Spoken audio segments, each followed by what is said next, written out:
So this is the 11th, right? 11th or 12th? 11. The 11th. This is the 11th lecture in Introduction to Literature. Naturalism, which is also called pessimistic realism. And you'll need this sheet, which has naturalism as its heading, to follow along with the lecture. It says English 245 and 20th century on there, but just ignore that. It's definitely if you're looking for the paper, it says naturalism at the top. Now, there are a number of different principles to naturalism. Most of the naturalists started out to be realistic writers. And the whole realistic movement of trying to capture the world as it is. Of course, what happens is that basically upper middle class writers, in trying to draw the world as it was, found themselves in a world that they really didn't realize existed. In other words, once you get out there and try to draw life in the way most people live it, it's a lot different than it is for Henry James's characters, who don't have any real problems except their ethical determinations and so on. So what happened is the realistic writers went out into the real world, and the longer they got into the real world, the more pessimistic they became, because the more they looked at things and the worse everything seemed to be. And so the naturalists are really, again, pessimistic realists. They set out to try to capture the world the way it is, but they have a very negative kind of attitude towards human capabilities and towards the way the world is going to turn out. They saw themselves, though, as scientists in that regard, much like the realists, trying to be objective, to describe things as they are. However, they expected that their novels would provide a sort of experiment which would explain scientific principles about human behavior. In other words, what they felt that a novel ought to do is to set up a certain situation and then to put a certain type, a representative type of character into that situation. And then, by following his actions, give the reader some insights into the natural laws on which human nature tends to function. So they were generally looking for underlying scientific principles. The problem was that the underlying scientific principles that they came up with were pretty depressing. Essentially, they said that everybody loses, the world is a disaster, the universe is amoral, it's not good or bad, there's nobody running it.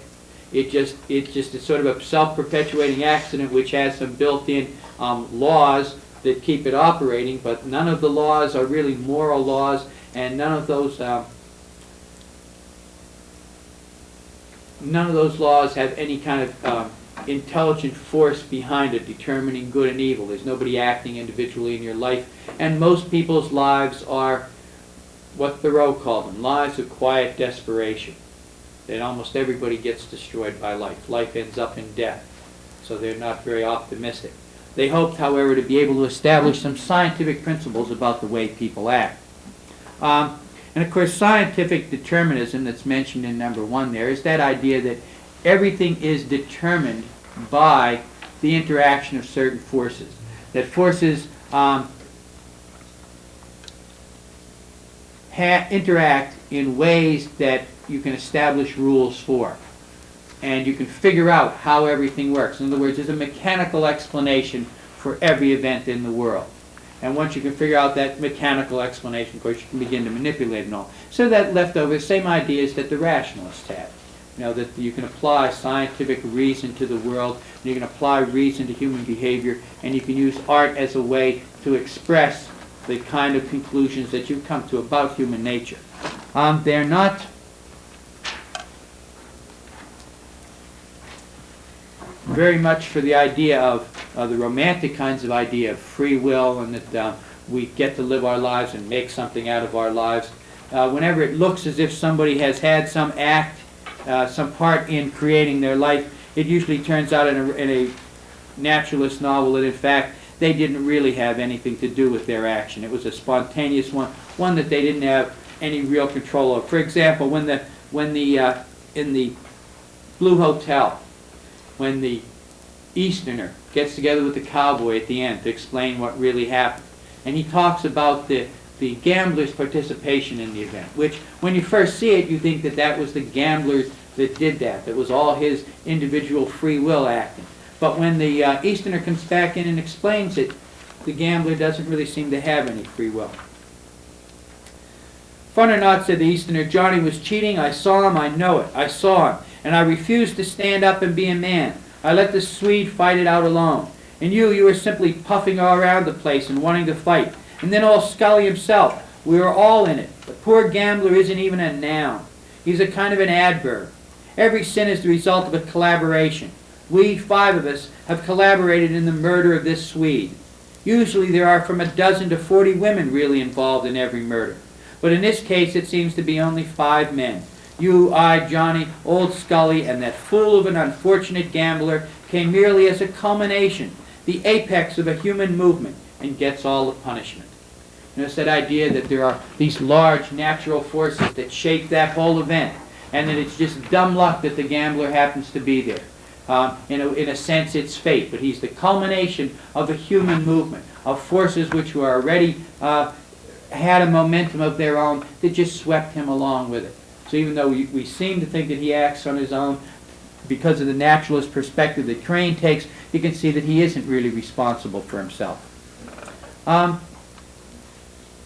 You might think, for example, even in the necklace, that the Loisels have some choice about what they decide to do. I mean, they decide to pay for the necklace. However, it never occurs to them not to pay for the necklace. So from the naturalistic point of view, that isn't an act of free will. The fact that they couldn't conceive of not paying for the necklace. It never occurs to Mr. Loisel to go to Madame Forestier and say, we lost your necklace. We're sorry about that. Too bad. You know, I mean, after all, if you lose it, I mean, friends are friends, but that's a 36,000 franc necklace, and he's only saved up 400. Remember, when he gives her 400 for the dress, that's a lot of money for him. So we're talking about 9 times the amount of money that essentially they had to deal with. When you get to dealing with sums like 9 times your salary, 9 times all the money you have in the bank, you would think a rational person would go, well, this is really going to be humiliating for me to admit that I've lost this necklace, and I'm probably going to lose a friend, but for 36,000 francs? I don't know. There's a lot of friends I'd kiss goodbye for 36,000 francs if I had any. But it never occurs to them to do that. Now, the fact that they can't think of that alternative makes them victims of forces that are beyond their control. It's really a matter of fate and not a matter of free will. The conception of nature that they use, you can find nature fairly often in naturalistic novels. And nature, of course, isn't just nature, the trees and the wind and the rain and so on, although the weather in particular appears prominently in naturalistic works. The only people who use weather nearly as much are the romantics. If you've got a horror story, you've got to have a storm that goes along with it so people can go up to the castle and knock on the door and so on. But the naturalists tend to use it even as much as the romantics do, and to some extent in a similar way.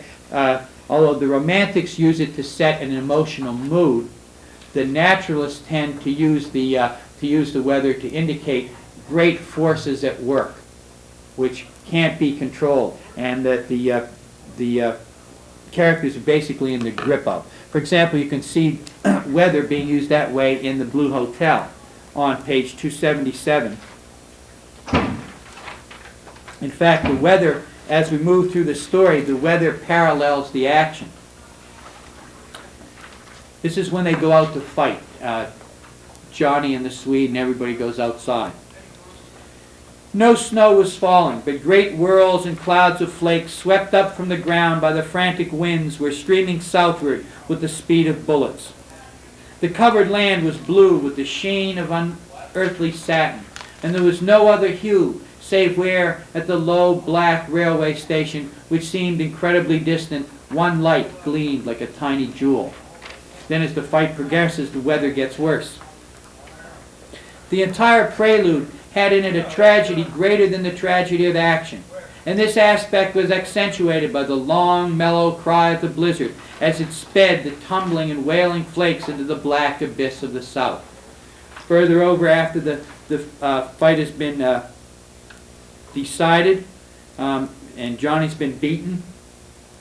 The Easterner was startled to find that they were out in a wind that seemed to come direct from the shadowed Arctic floes.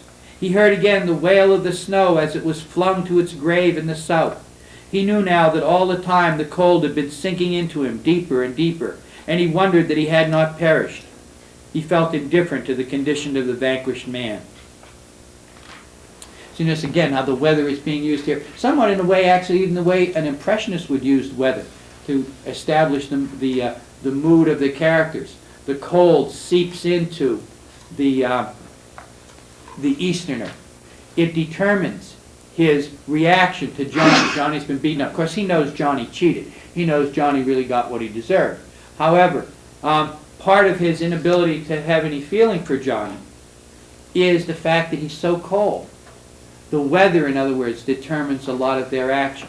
And the weather stands for, symbolically, for all of those huge natural forces that nobody really has any understanding of.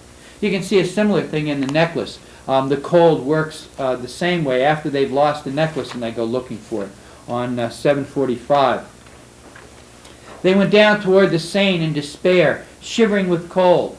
At last they found on the quay one of those ancient noctambulant coops, which, exactly as if they were ashamed to show their misery during the day, are never seen around Paris until after midnight. It took them to their door in the Rue des Martyrs. You notice again that coldness of the weather paralleling the feelings that they have of loss, of everything being over. The ball is over at that point, and in fact the high point of Matilda's life is over at that point. So again, this conception of there being great forces in the world, the forces can be understood. You have to take an objective perspective in order to do it, however. And again, the use of weather quite often symbolic in naturalistic works.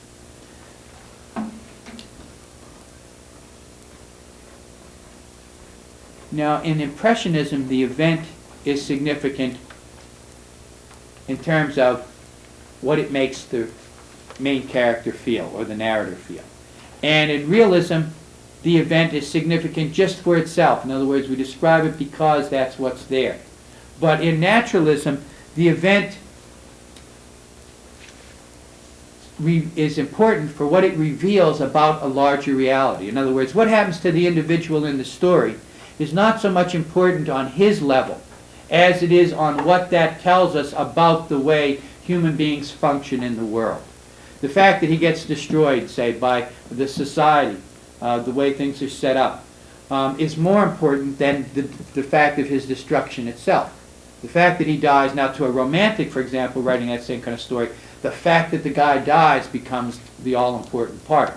To the naturalist, it's what that reveals to us about the way the world works, which is what's really important. Now, the laws that they came up with, as I had said, the scientific laws and principles that they determined about human nature were pretty bleak. They were not very encouraging. Chiefly the idea that the universe is indifferent to mankind, that nothing cares whether we live or die. The idea that accidents of birth determine your life. Everything that happens to Matilda Loisel happens to her because of where she is born, what class she's born into. In fact, the very first description that we have of her, which I think is on 743, describes her predicament as primarily a social one. She was one of those pretty and charming girls who are sometimes, as if by mistake of destiny, born in a family of clerks. She had no dowry, no expectations, no means of being known, understood, loved, wedded by any rich and distinguished man, and she let herself be married to a little clerk at the Ministry of Public Instruction. She dressed plainly because she could not dress well, but she was as unhappy as though she had fallen from her proper station.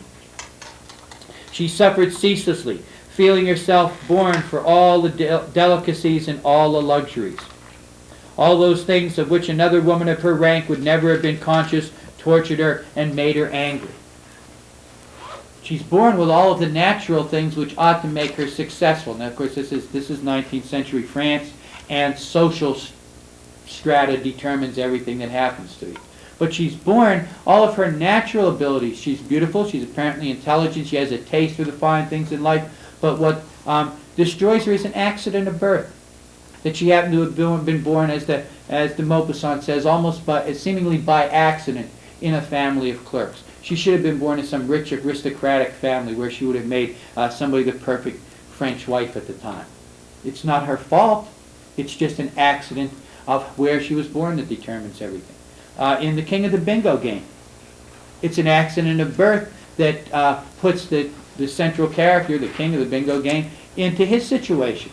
He's born black, and he's born in the South at a time when being black in the South limited a lot of your options, if not all of your options. The fact that he's poor is something that he was born into. He didn't get poor during his life. He was born into poverty.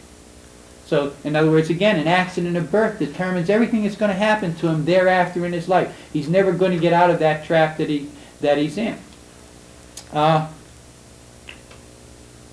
The kind of attitudes people have in the Blue Hotel depends on where they were born, into what particular society, and what particular time. And again, all this seems to be determined. Also, at the end of most naturalistic stories, the central character is dead, because one of the scientific principles you can come up with about human nature is that everybody dies. And in fact, that's one of the pessimistic things about naturalism. The focus for naturalism is on that death and destruction. Everybody in there is a victim. They're all going to get wiped out. And no matter how, even if you live well, even if you seem to succeed, eventually you're going to die, and that's going to be the end of everything. And that, of course, casts a very pessimistic tone over everything that the naturalists do, because those are the basic scientific principles which they're illustrating with their novels. The principles that say the universe doesn't care. What you are is largely a result of things over which you have absolutely no control, where you're born, what time, and so on. And life ends in death. All those are very unhappy conclusions to come to. And the naturalists were, of course, not very happy people, at least not in their writing. Now, they didn't have a great deal of admiration for human beings either. In fact, about the only thing we seem to have going in our favor when Stephen Crane describes human beings is the simple arrogance that we have not to lay down and die. By all rational principles, human life is worth nothing.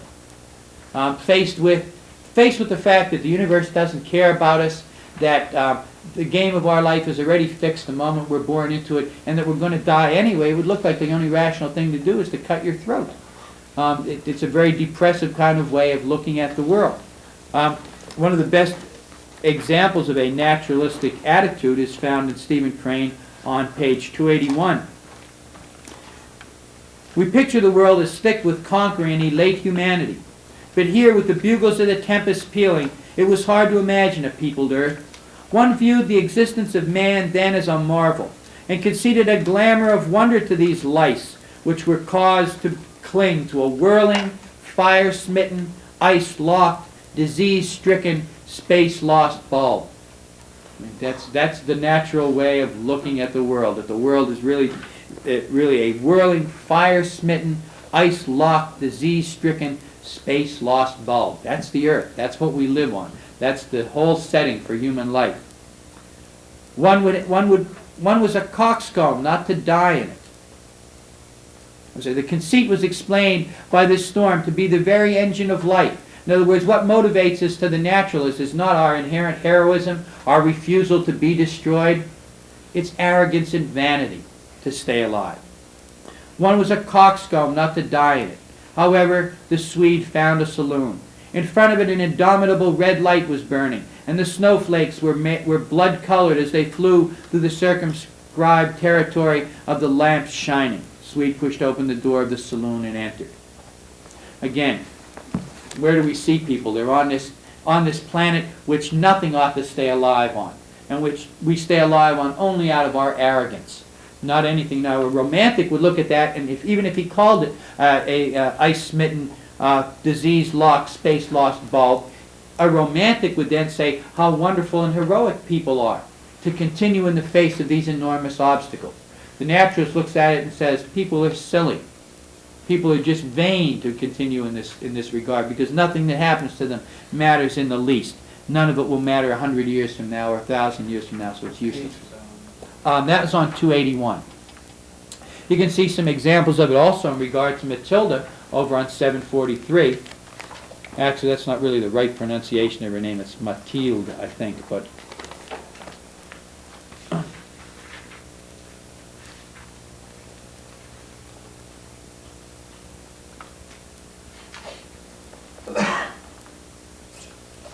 that description is the one that I'd already read, how she's born into this natural world with these sets of desires, but it's all determined for her already.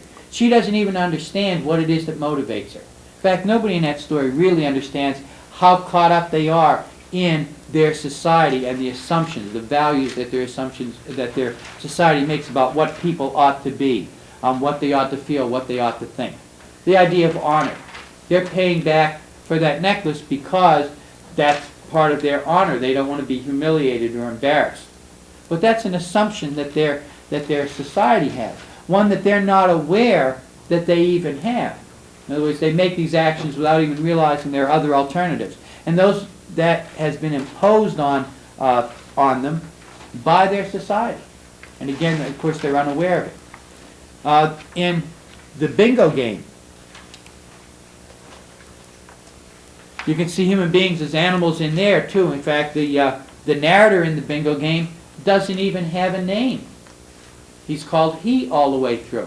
Which, of course, again, part of their representative, you see when we get down to the bottom page, representative characters. Characters who are not individuals, but who represent certain types of people. So he's so much of an animal lost in this helpless world that they don't even give him a name. And, of course, the world is fixed anyway. If we look over on 330, the king of the bingo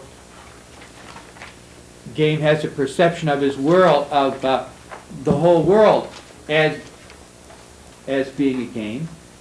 He felt vaguely that the whole of his life was determined by the bingo wheel. Not only that which would happen now, that he was at last before it, but all that had gone before since his birth, and his mother's birth, and the birth of his father. It had always been there, even though he had not been aware of it, handing out the unlucky cards and numbers of his day. Notice again, he's trapped in a situation where it's perpetually going on. It's always been bad luck, and it's determined completely by chance. Nothing that you get the impression that nothing that he does is really going to change anything. Sometimes in the naturalistic novels, you have a similar description of somebody who's born into this environmental set of stresses and who never really overcomes them, even if at first he succeeds. For example, Studs Lonergan. Oh, is it Norris that writes Studs Lonergan? In any case, Studs Lonergan is a kid born in the slums. He's got a lot of natural abilities. He's very bright. He's very aggressive. He's got strong will, etc. And he rises the only way he can possibly rise, by being a gangster. In other words, if you were a person of some talent born into his situation, the only way to rise in the slums was to be a gangster, and he becomes a gangster. And he succeeds. He becomes a very successful gangster. But in the end, he's killed by the police. And he's doomed. You know from the very beginning of the novel that that's what's going to happen to him. Because given his talents, the only thing he can do is to go into a life of crime. And going into life of crime, it's already arranged that he's not going to live to a ripe old age. He's going to be destroyed. In another naturalistic novel, one of the muckraking novels, this is another thing that naturalism brought about. As people went out and tried to describe the real world, they found out that there was a lot of really monstrous stuff going on. And Upton Sinclair's novel, The Jungle, which is about immigrants working in the meatpacking industry in Chicago. And everything is fixed against them. They rent this house, and the whole family has to work to try to keep up the payments, and they miss a payment, and of course they foreclose on the house and take it away from them. The guy who rents them the house knows from the very beginning that there will be a strike sooner or later. Somebody will be laid off sooner or later in that family, and they won't be able to make the payments. And he'll have gotten all of that money, and then he'll be able to sell the house again. And he's going to sell it to the next set of people who come in, who are trapped in that position. And he keeps selling it over and over again. Everything in there is fixed. The central character works hard, does all the stuff that, that the American myth has always said that you do. If you work hard and you're honest and so on, you'll succeed. And the harder he works and the more honest he is, the more he gets destroyed, the more terrible and rotten things happen to him. And all this, of course, being done by a meatpacking industry that when a guy falls into the meat machine and gets ground up, they just sell the meat anyway. There are rats being ground up in the meat all the time. Now, of course, that novel and then some of the other muckraking novels eventually led to changes, like the creation of the Food and Drug Administration, which oversees the preparation of food now. There's a certain limit to the number of rat hairs that you can have in meat. It's not zero, and the number of insect parts you can have is now determined by law. It's so many insect parts per 1,000 possible insect parts. And of course, the standards are different in different kinds of meat. If you like rat hairs and red dye number 1, you should definitely eat hot dogs, because the standards for what gets put into hot dogs are much lower. But there were no standards at all before this was done. And again, of course, you have the naturalistic novels who are pretty pessimistic anyway, going out and looking at the world, and they quite naturally focus right in on the most despicable things that they can find, because that's sort of like their natural tendency. That's that old cliche about the glass of water. The pessimist looks at the half glass of water and says it's half full. Sorry, the optimist says it's half full, and the pessimist looks at it and says it's half empty. So the naturalists go out, and if there's anything depressing around, boy, they just home right in on it, because that's what they're attuned to, the depressing things. And their novels are, if you walk away smiling and laughing at the end of the novel, it wasn't a naturalistic novel. Chances are it was probably romantic. But at the end of a naturalistic novel, generally the central character is dead. And if he's not dead, you wish that they were dead, because they're in such a terrible position by the end of the story. And when they die, there's no hopeful indication that they're going on to a better life or anything. They're just dead. They've suffered all of this, and the end of it was that they died. There's no real sense to the world. Fairly strong emphasis also on the animal nature of man. The people have got very base drives, and in fact, quite often, the characters will be reduced to that animal nature by being drunk. You notice in two of the stories, the central character is drunk. The Swede gets drunk by accident when Scully is trying to calm him down, and gives him some of the liquor that he hides away under his bed that he says Johnny is always slipping into and drinking on him. But the Swede gets drunk without knowing it. Once he gets drunk, though, he reverts back to his most animal-like nature. That's when the aggressiveness comes out, when he starts getting really obnoxious and annoying to everybody, and starts pushing towards the fight that's going to get him killed. But the main reason he does that, he comes into the story terrified. Comes into that place because he thinks it's the Old West. But they might have gotten him over his terror, but then he gets drunk. Now he's down to the animal level. Now reason is not going to do any good for him. Also, the king of the bingo game. The guy hasn't eaten for several days, and somebody gives him a drink of the whiskey, and he only has 1 or 2 swallows of it, but it makes him drunk because he hasn't eaten for so long.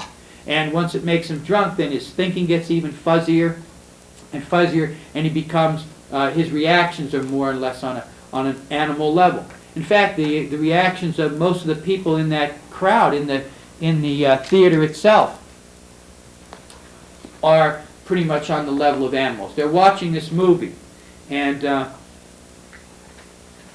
he's watching it. He's seen this movie before a couple times. He only goes there to play the bingo game.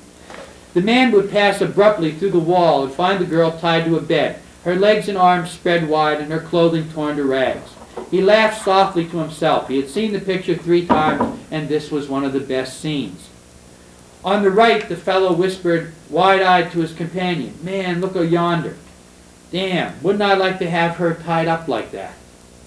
Hey, that fool's letting her loose. Oh, man, he loves her." Notice that the implication there? That if they were there in that scene and the girl were tied up and her clothes were torn, they would leave her tied up and rape her? Now, that's certainly acting on the most animal level. And again, this is the way characters tend to be in naturalism. They have the grossest and most animal-like motivations for almost all of their actions. Nobody even, it doesn't even occur to either of these two guys that that's a terrible thing to think of. To them, this course goes down to the Freudian thing about the id. To the id, rape is just as good as seduction. It's to get you to the same end, as far as because the id has no morals. The id has no rules that it follows. All it has is hungers, and either they're going to be satiated or they're not going to be satiated. But again, we have the characters reduced to their most animal-like level.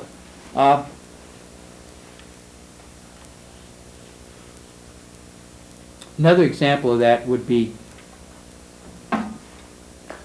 slipping back into the animal nature would be Scully.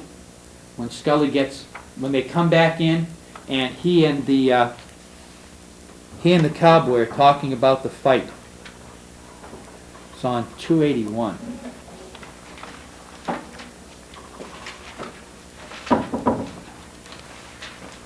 Now Scully seems to be a second generation Irish immigrant, and he's very proper in everything that he does. He's keeps up that social face and so on. He's come up in the world as far as he's concerned. One of his sons is a lawyer, and the town is prospering. He believes he has the best hotel in town. He tries to make it as genteel as he possibly can. He's haunted by that idea that someone will leave his hotel and say that they weren't properly treated.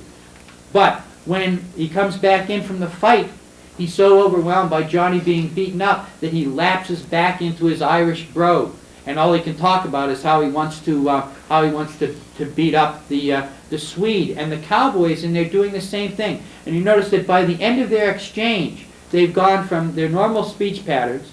Scully lapses back into the immigrant brogue when he came from the working class and lived the kind of life that most naturalistic characters lead. And by the end of the conversation, they're reduced to grunts and not even words to try to express their emotions. They've gone so far back to the animal level, words are even beyond them now.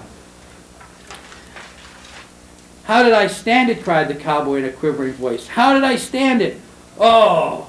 The old man burst into a sudden brogue. "I'd like to take that Swede," he wailed, and hold him down on a stone floor and beat him into jelly with a stick. The cowboy groaned in sympathy. "I'd like to get him by the neck and hammer him." And he brought his hand down in the chair with a noise like a pistol shot. "Hammer that there Dutchman until he couldn't tell himself from a dead coyote. I'd beat him until I'd show him some things." And then together they raised a yearning, fanatic cry. "Oh, if only we could. Yes, yes. And then oh."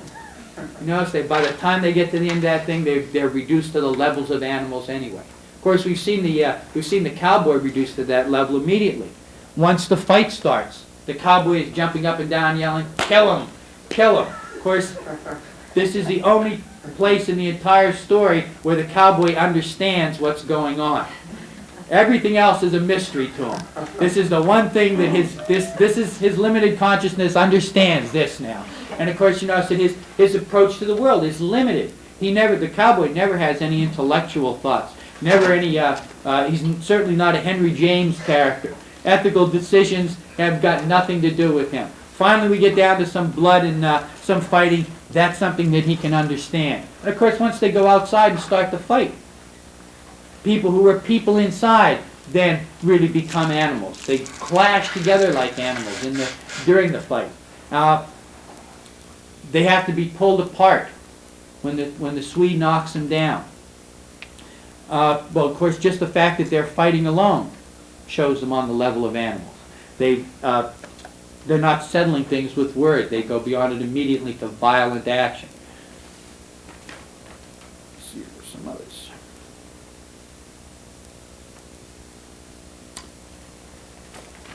At the end of the King of the Bingo game, there's some more violent actions. See, of course, he's running around back and forth on the stage at that point. He won't let go of the.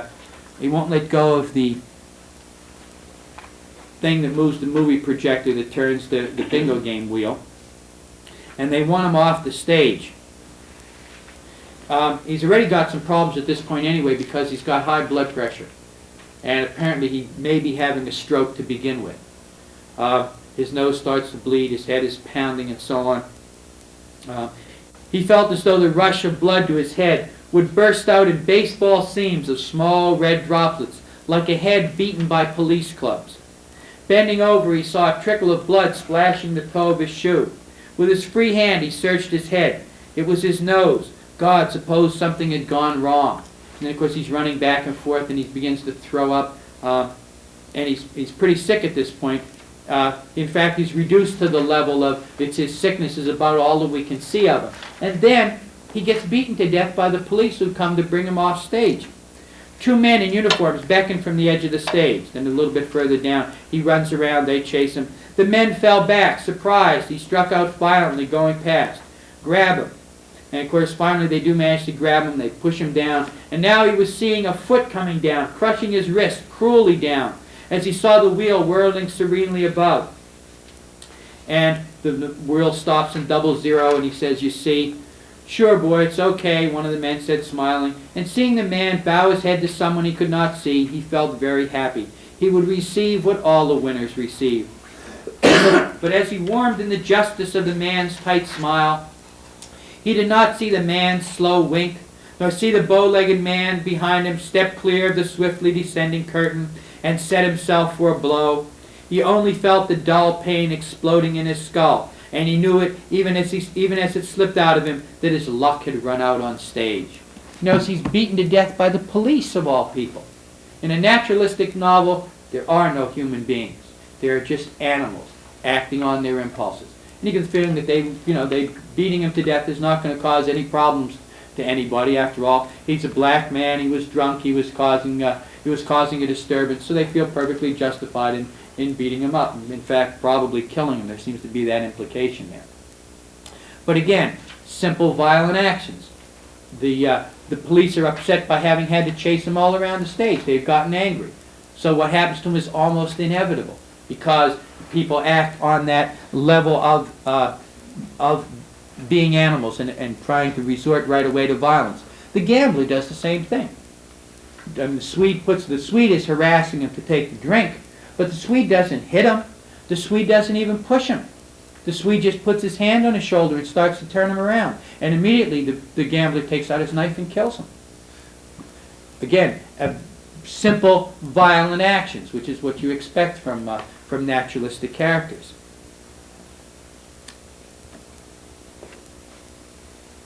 And that, of course, also emphasizes the brutality of the struggle between everybody. Here's a man who carries a knife around all the time, because life is a brutal struggle. You can never tell when you're going to meet other naturalistic characters whose immediate response is violence.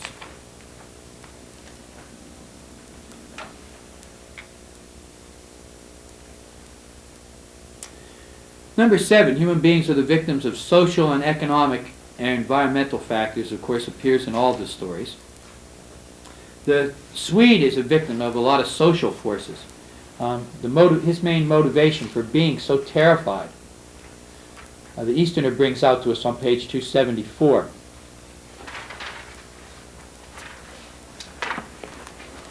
The cowboy, of course, is as usual bewildered by the Swede's actions. "Well, what do you think makes him act that way?" asked the cowboy. "Why, he's frightened." The Easterner knocked his pipe against the rim of the stove. "He's clear frightened out of his boots." "What at?" cried Johnny and the cowboy together. The Easterner reflected over his answer. "What at?" cried the others again. "Oh, I don't know, but it seems to me this man has been reading dime novels, and he thinks he's right out in the middle of it, the shooting and stabbing and all." "But," said the cowboy, deeply scandalized, "this ain't Wyoming, nor none of them places. This is Nebraska." "Yes," added Johnny, "and why don't he wait till he gets out west?" The traveler laughed. "It isn't different even there. Not in these days. But he thinks he's right in the middle of hell." And of course, it's the social forces that make the Easterner, that make the Swede think that. The Swede has been a tailor in New York City. He thinks that it's all what he reads in the dime novels. In other words, the fact that there are dime novels, here's some other forces beyond his control or comprehension. The dime novels are, they were mostly cowboy stories. They were entirely gunfights and fistfights and violence all the way through them. The typical kind of romantic centering around outlaws and Bat Masterson and so on. They're published because they sold a lot of copies. This poor guy just happens to have the misfortune to be one of the people who reads them and believes them. And that traps him by the time he gets out of there. In other words, the social forces that tell him that the West is different from the East, and very different from the East, are the things that motivate him, that make him so afraid. And of course, it's his fear that causes everything that happens to him to happen to him. But it's not his personal fault for being afraid. That fear has been engendered in him by parts of the society.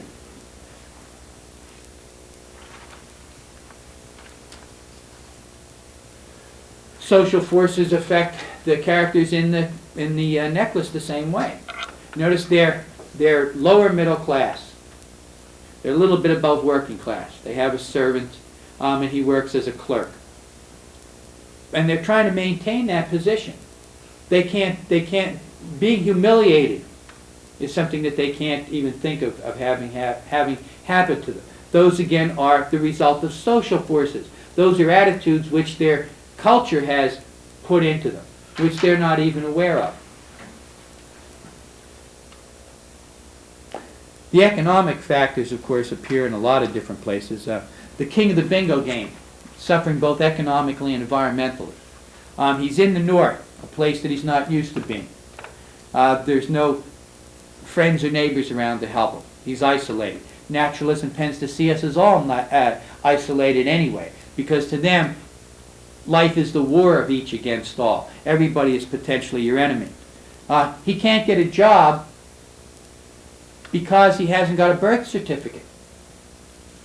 Notice that everything is stacked against him. He hasn't got any money. He's in there playing the bingo game, trying to get some money because he hasn't got any. And it all comes down to where he's born, the social, economic, environmental factors that he has absolutely no control over. He's never going to get a job either because there's no way for him to get that birth certificate. An environmental factor which, again, determines what's going to happen to him that he can't control. Pessimistic view of human capabilities. That appears in many different places. Sometimes it's kind of subtly done. For example, over in 283, when Crane describes the killing.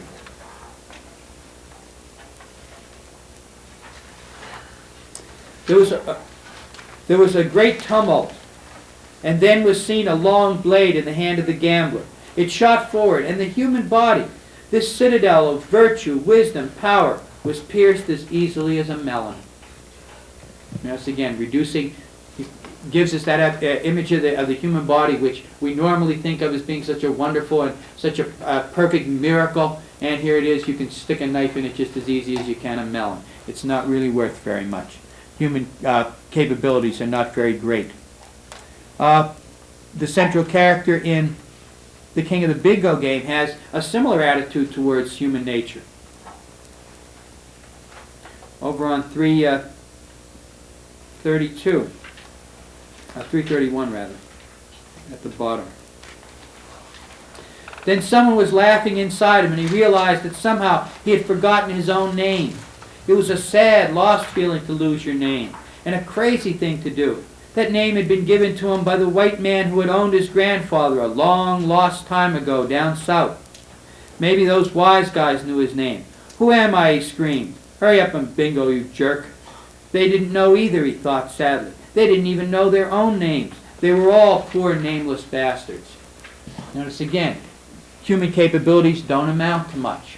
Also, you could see the environmental factors involved there. The name that he had was a name given to him by his the slave owner who had owned his grandfather. The name has even been passed down three generations. In a more romantic and a less naturalistic story, when he loses his name, he wouldn't be sad about losing it because he's really just lost all of the determinants that the white culture has placed on him. By rejecting that name, he can then begin to recognize himself as a black man and grow as a black man, etc. But we don't see that in this story. He feels bad about having lost the name. He feels confused about it. Instead of actually, he should be feeling joyful about it. But in a naturalistic story, you never transcend those forces. In a later story in black literature, he would transcend them. He would recognize the forces that have gotten him into this situation and would be able to at least rebel against him in some way. But in a naturalistic story, he's doomed, and everybody's doomed. These other people in the audience don't know their own names either. They have no idea who they are. They're just like him. They're victims.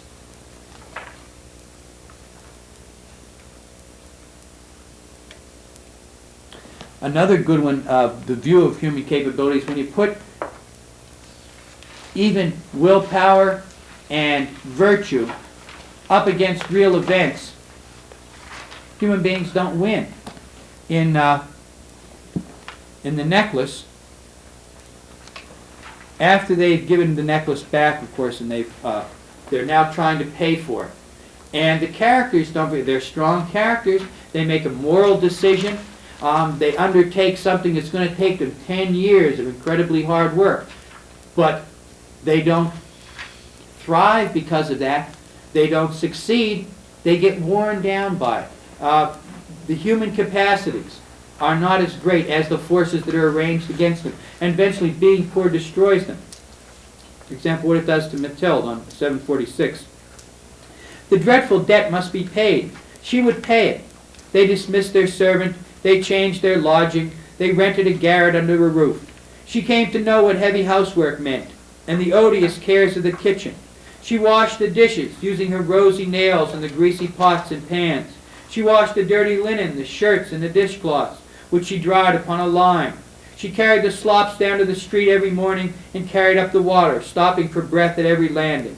And dressed like a woman of the people, she went to the fruitier, the grocer, the butcher, her basket on her arm, bargaining, insulted, defending her miserable money sou by sou. Each month they had to meet some notes, renew others, obtain more time. Her husband worked in the evening, making a fair copy of some tradesmen's accounts, and late at night he often copied manuscripts for 5 sous a page. And this life lasted for 10 years. Now at the end of it, all of a sudden everything doesn't turn good. Look what happens to them as the result of these forces. At the end of 10 years they had paid everything. Everything with the rates of ruinous usury and the accumulation of compound interest. Mademoiselle looked old now. She had become the woman of impoverished households, strong and hard and rough, with frowsy hair and skirts askew and red hands. She talked loud while washing the floor with great swishes of water. And she'd been this beautiful, epitome of the gay social life when she went to the ball. And now she's been destroyed by that long, hard process of living. And of course, just so we don't miss the point, we had that meeting with her and Madame Forestier not much after that. But one Sunday, having gone to take a walk in the Champs-Élysées to refresh herself from the labor of the week, she suddenly perceived a woman who was leading a child. It was Madame Forestier, still young, still beautiful, still charming, and still rich. You notice she hasn't had the terrible forces, so she hasn't been destroyed by them. But you get the feeling that if the situation were reversed and Madame Forestier had been in that position, she would look frowsy and would have gotten to be washing the floor, talking loudly over the swishing of the water. So people, the abilities of people are looked on with a great deal of pessimism by the naturalist. You can't rise and you can't triumph not by virtue, not by strength of character, not by tenacity, not by anything. People don't rise in naturalistic novels. And if they rise, it's only so that their fall will be all the greater. Number 9 really sort of sums up their whole idea. Life is a vicious trap, a cruel game. And if you look at the 3 stories, the king of the bingo game is trying to win the bingo money in order to get an operation for his wife that will save her life. And the jackpot in the bingo game is $36.90. I mean, that's a vicious trap. Even when he wins, he's not going to get the money at the end anyway. They're beating him to death, so the money's not going to even come to him. But even if he got the money, even in the 1940s, there were no $36 operations that were life-saving. So there's no way he can win in that. Again, it's a trap. Even the desperate measures that he takes, he cannot possibly win because of it. In the necklace is paste, after all. These people have struggled their whole life, or not their whole life, they've struggled for 10 years now. They've ruined their entire lives paying this debt off, and it turns out that the whole thing was a fake anyway. They didn't have to do it. And de Maupassant hits us with that in the last line. I mean, of course, dramatically, that's the best place for him to turn it around on us. But also, by giving us that last line, the Loisels have gone from heroes to fools in just one turn of a phrase at the very end of the story. In other words, up to that point, they look like they're really heroic because they struggled to pay off this debt, which was an obligation of honor. You know, something that even romantics would have looked up to them for. And here at the end, it turns out they didn't even have to do it. Life is a cruel game of vicious trap. The Swede gets killed in the end of the story.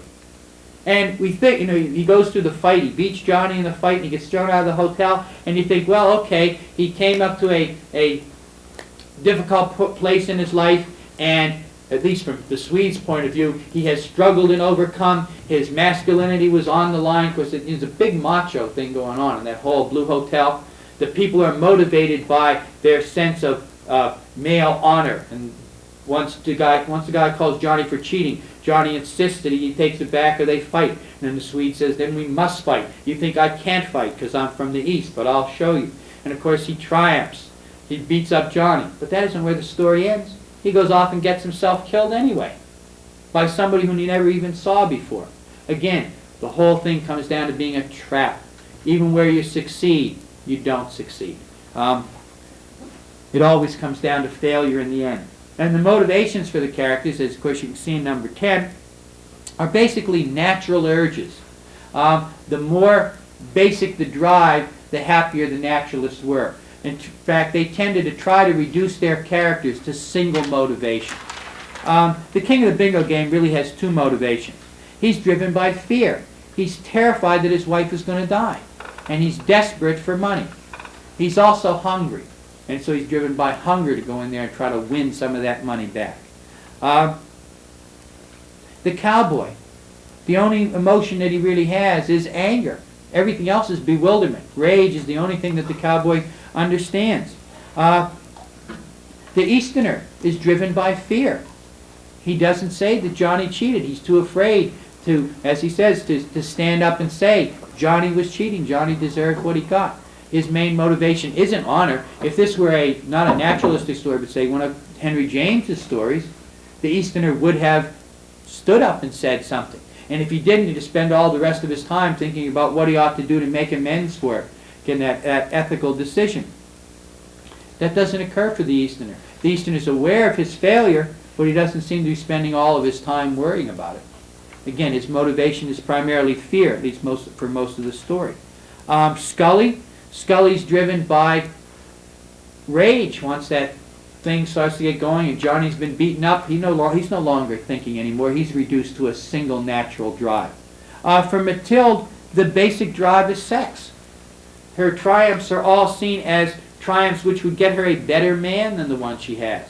Remember, she's let herself be married to a clerk from one of the government offices. For example, on 745.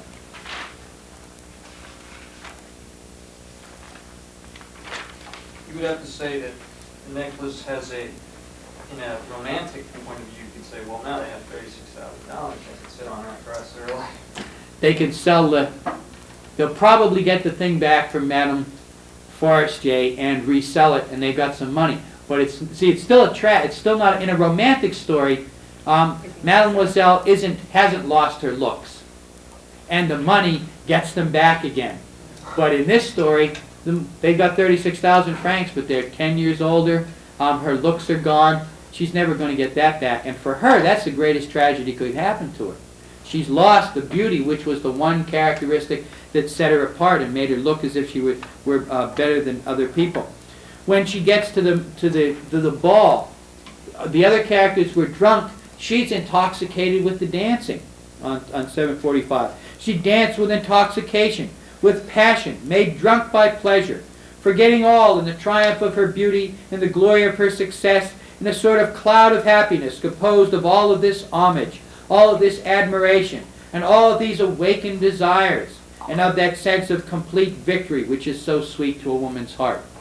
The victory is not, of course, there isn't sex involved as an act, but that's the primary motivation. She wants to be admired by other men than her husband, and that's her great moment of triumph. In fact, one of the reasons she hopes to go to the ball, one of her fantasies over in 743, she thought of long salons fitted up with ancient silk, of the delicate furniture carrying priceless curiosities, and of the coquettish, perfumed boudoirs made for talks at 5 o'clock with intimate friends, with men famous and sought after, whom all women envy and whose attention they all desire. Notice again, at the bottom of her motivations, it's really to get a better husband, to be admired by more men. Now, it's not taken on its basic level, in other words, she's not driven entirely by lust, but that admiration is still mixed in with that basic natural drive of sex, which has her in its grip. Later on, of course, she's motivated by something different. She's motivated by pride and the desire not to be humiliated, but initially, her initial character seems to be shaped by that basic hunger, namely for sex. All of the characters, then, that we see are primarily controlled by single, simple motivation. Sometimes it's greed, sometimes it's fear, sometimes it's rage. Rage is very common among naturalism because, again, it goes along with that simple, violent action that they're fond of putting in their works.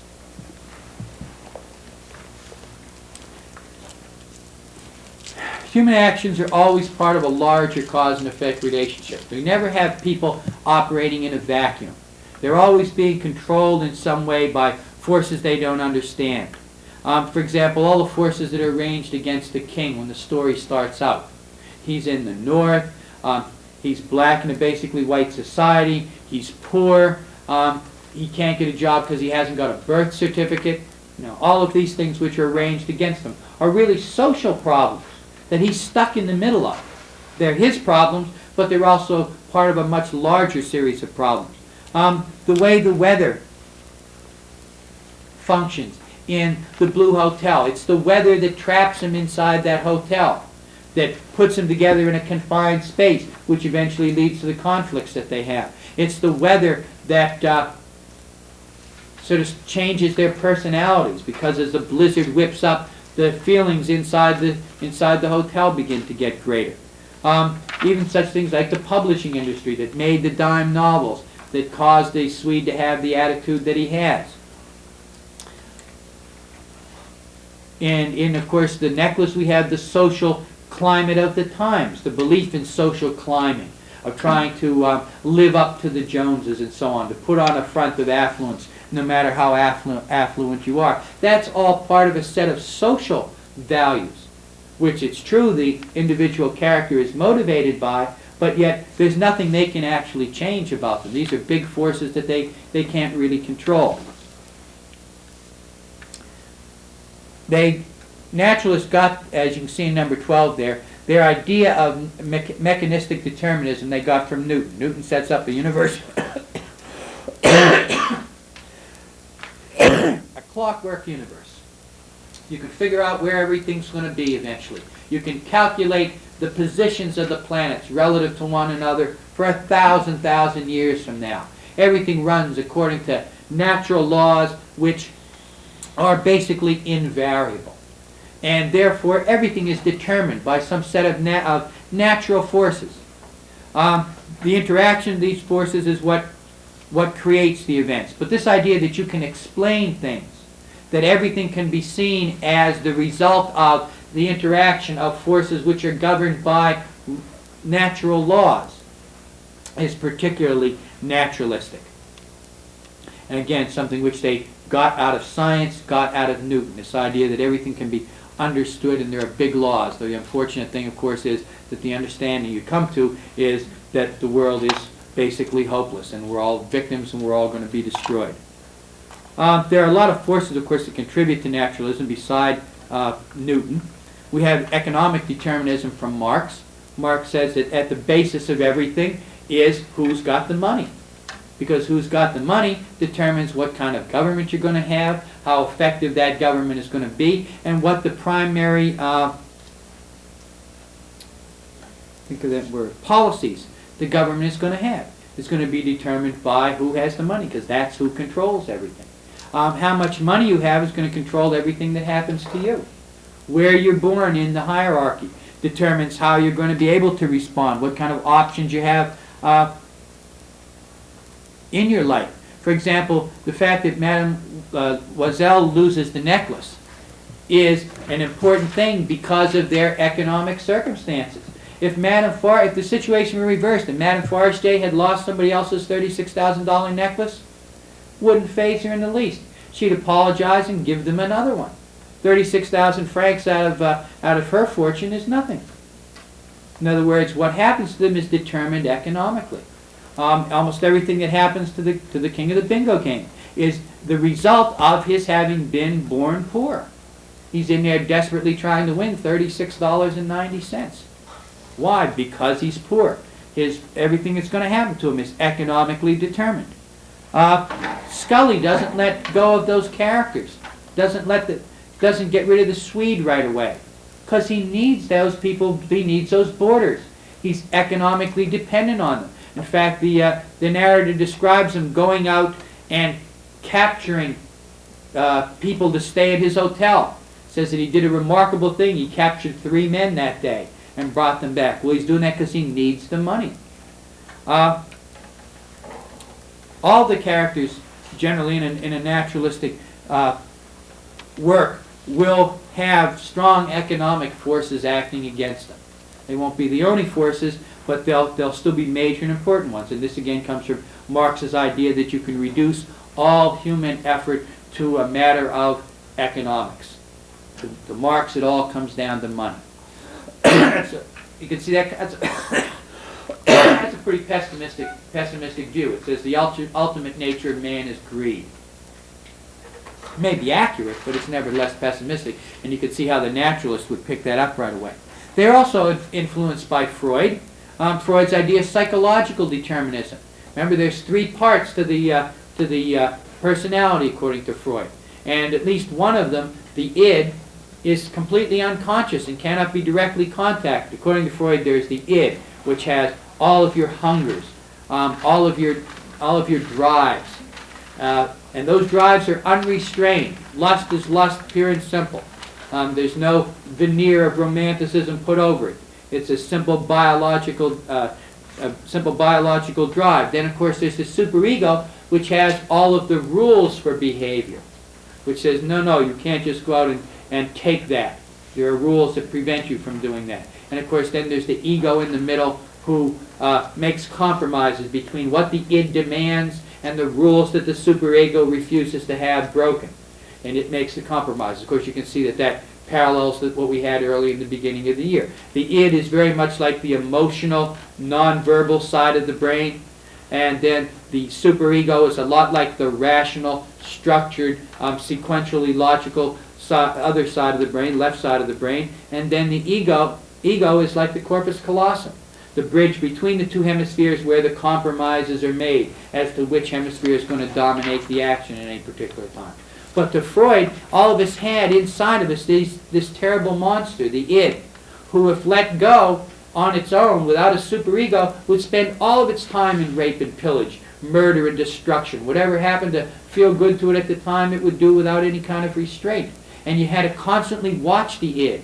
The id was at all moments trying to seize control of the ego and make it do terrible things. All of us had this monster living inside of us, which had to be exercised in some way, generally through a fairly long process of psychoanalysis for Freud. But in any case, it gives you the idea that we're monsters inherently. Our psychology is animal-like. It's dominated by these unfathomable and basically uncontrollable urges, which have to be continually repressed all the time, or they may get out of hand. Again, another pessimistic view of people.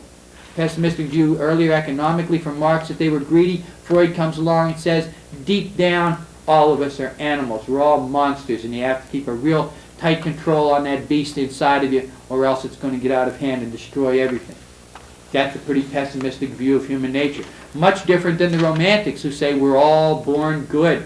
It's only society that corrupts us, so we were just left alone. In fact, it sounds like the Romantics saying if only you could numb out the superego, we'd all be all right. And of course, Freud and the Naturalists take a totally different view of the unconscious. It's a monstrous thing. Also, biological determinism. Under the psychological determinism,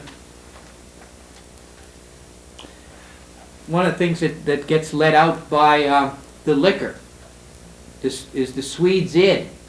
You know, so he's got that angry, hostile person inside of him. And when the liquor knocks out the rational side of his brain, he reverts right back to being an animal. That id gets out. It wants to fight with people. It insults people.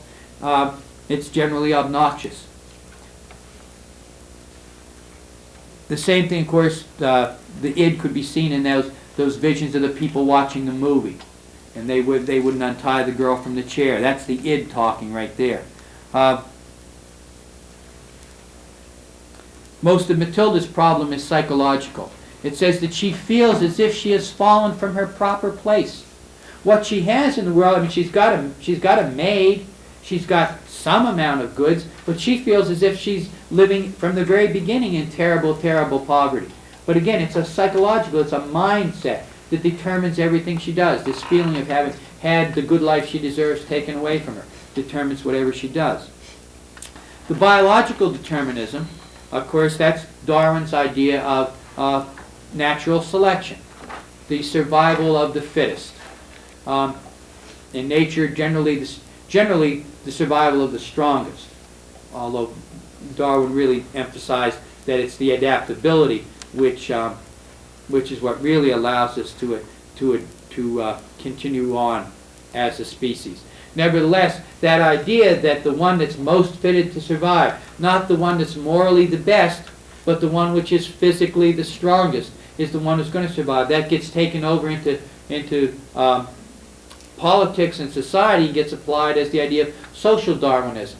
The robber barons of the time, the entrepreneurs who bankrupted railroads, who collapsed the stock market, who visited all kinds of terrible economic deprivation in other people in order to increase their wealth, manipulating all of the economic forces and so on, and justifying what they did on the grounds that they deserved to do everything that they did to people because they were the best. They were the strongest. Everybody else who got destroyed deserved to be destroyed. If they didn't deserve to be destroyed, they were the ones who would be the robber barons. That idea that evolution is basically a long, bloody struggle with only the fittest coming out of it is a pessimistic view of the biological framework in which people work and live. And of course, again, is equally pessimistic. There are some biological determinations in the King of the Bingo game. The central character there, the king, has got high blood pressure. That's one of the things that makes him react so badly when he's up on stage. His blood vessels are bursting in his brain. That makes him even crazier. A lot of the behavior is partly the result of drinking on an empty stomach, and partly the result of the pressures that are going on inside his head. Of course, you could even see his race as biological determination there. That's not something that he can change in any way.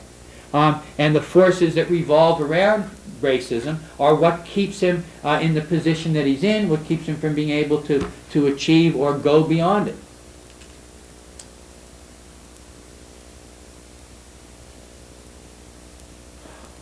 You can even see it in that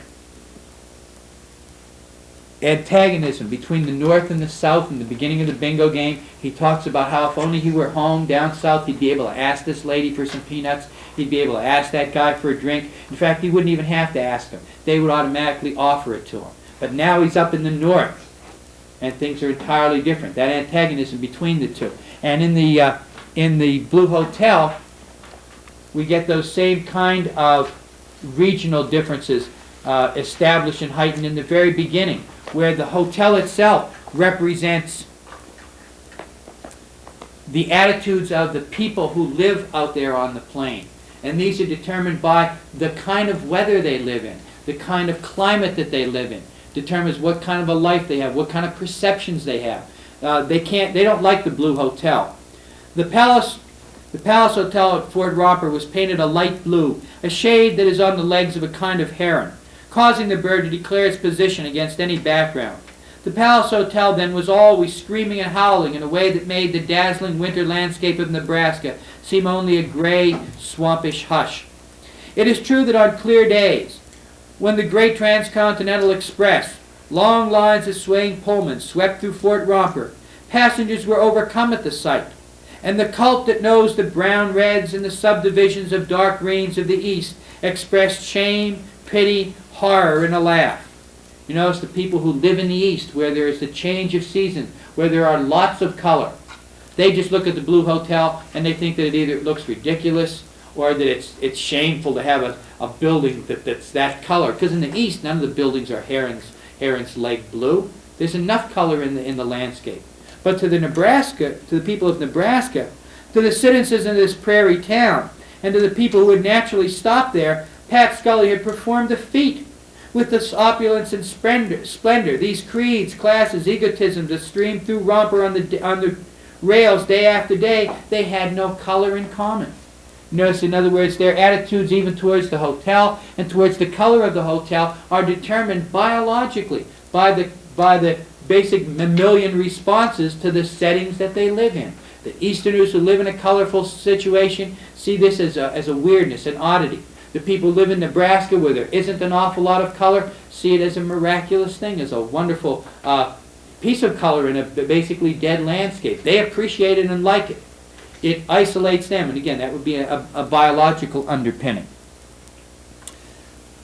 As you can see from 16, the naturalists tend to pick representative types.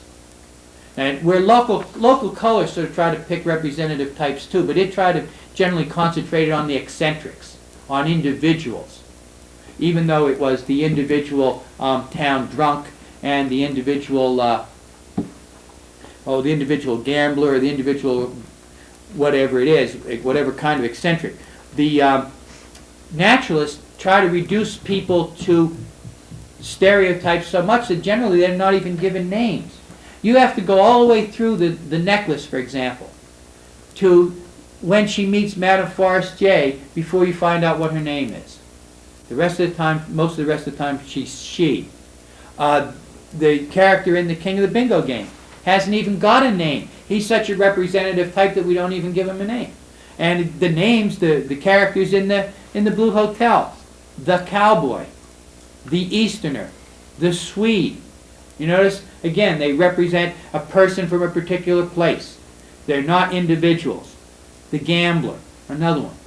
Again, representative types of characters. So most of the time when you have a naturalistic story, you won't have a character with two names. You probably won't even have a character with one name. And if he has a name, he'll still be seen as a stereotype, more or less. Somebody who represents a whole class of people. Use of the lawless jungle as a controlling image. That, of course, Upton Sinclair's novel, The Jungle. The idea that it's a great struggle of each against all. It's a lawless jungle. It's the police who beat the King of the Bingo Game to death. That only happens in a lawless jungle. Outside of the jungle, the police don't beat anybody to death. They enforce the law in an objective and impersonal manner. They don't get involved in their work. They don't try to beat people up and so on. That only occurs in a jungle where there is no real law. And of course, for the naturalist, society was a jungle. Where there are laws, the laws are not equally applied or fairly applied. They're applied in terms of privilege, in terms of political pull, in terms of wealth, in terms of economics, and so on. The gambler, in fact, is seen as a wolf at one point, although it's immediately raised, the point is immediately raised that he's a good family man and therefore can be trusted. So it's sort of like he's a tame wolf, but he's a wolf nevertheless. Of course, he doesn't feed on anybody in the town. He just feeds on the silly farmers who come in their total ignorance to lose their money, which of course they do. Every once in a while, fate is represented in the story. But generally, fate is described pretty much as the incomprehensible forces. In other words, people are doomed to what happens to them. But they are not doomed to what happens to them by any supreme being or any structure of the universe. In other words, what happens to them isn't a matter of predestination, but it may still be a matter of fate, because there are large forces that come together that cause what happens to them to happen. Sometimes that idea of chance comes out in the novel. For example, at the end of the King of the Bingo game, the double zeros do actually come up. He does win. That looks like fate. Of course, it only adds to the irony of what's going to happen to him. And in the Blue Hotel, when we get to the end, you think the gambler has acted on his own. In fact, it looks like the gambler was fated to be there. That these forces came together, and the weather, the background of the Swede, his conflicts over at the Blue Hotel, all of them interact to drive him step by step into that inevitable confrontation with somebody that just happens to be the gambler. Now, no conscious power directed that, but the forces at work, which are impersonal, caused it to happen. The gambler really doesn't seem to have had any choice about it. 21, characters tend to be primitive, simple, violent actions. The simplicity of the characters, of course, the cowboy has no real understanding of anything that's going on. Johnny isn't a lot more aware than he is. The Swede is living in a fantasy world that doesn't even exist. They all come together and have a fight. There's a lot of people. There's a lot of violence. In fact, in 2 out of 3 stories, we have fistfights. We have people being beaten up. Then their characters tend to be, because they're primitive characters, they tend to react in simple, primitive ways. The cowboy would like to jump into that fight and beat up the Swede. The fact that he can't jump in, it nevertheless reacts as if he were jumping in. He's shouting encouragement. Even the heroes are victims. Nobody comes off being admirable. Everybody gets destroyed at the end. So the Oisels have given up their youth for a matter of honor. That would make them seem heroic. Except we get to the last line and we found out that they didn't even have to do it. If they had just gone and asked, they could have saved themselves all of that trouble. So they're not heroic in the end. They're reduced to being victims. The gambler goes to jail at the end. Not even his fault. Again, he acts. We have, in fact, of all the characters who are described in the book, the gambler is described as the most heroic figure. Everybody in the town, at least all the males in the town, admire him for his courage and his skill, and also for his character. When they won't let him into the Pollywog Club, he says, that's okay, I can understand why people like you wouldn't want to associate with a person like me. I am, after all, a gambler, and that is not a socially acceptable job. It's okay. And, of course, all of his friends support him even more after that, and the people who voted against him because he was a gambler begin to wonder maybe they should have let him in. In other words, he's an admirable character, and yet he's the one who gets destroyed at the end. He's the one who gets sent off to jail. The Easterner, who through most of the story looks like the only non-primitive character in there. He understands what's going on. He recognizes that the Swede is really scared. And then we find out at the end that he's a coward, that he could have stopped all that if only he had spoken up. So again, everybody in the story who might look like they're somebody who's admirable is at the end of the story suffers, despite their admirable qualities, despite their virtue. Generally, when naturalism is applied in the novel, the overall pattern is supposed to reveal scientific principles. And the scientific principles are either, generally come down to be things like whoever controls the money controls the world, or human beings are usually destroyed by an indifferent nature, an indifferent universe. The scientific conclusions that they come to, some of them are pretty obvious. If you take away people's livelihood and you make them hungry and cold and frightened, they'll steal. That may be a truism, but to a naturalist writing a story, that's an important scientific principle. That if you put anybody into a situation in which the only way they can stay alive is to break some moral principle. Almost every single one of them will break the moral principle. That's a very pessimistic outlook, but again, the naturalists were pessimists. It surprises me that they didn't all commit suicide, to tell you the truth, because they had such a downbeat vision of the world. Now, Zola, who's mentioned in there, the roman experimental, that whole idea of the novel being a kind of a laboratory in which you set up an experiment. What will happen if we take a person who is impulsive, who has a lot of pride, and we put them into a situation where they have no money, where they're being pushed around by people who have more power than they have, and we make them hungry as well, and then we get them drunk. What will happen in that situation? This is what the novelist tries to find out. Most of the rest of us could just give us a situation, say obviously what's going to happen. The guy's going to kill somebody, and eventually he's going to be killed himself.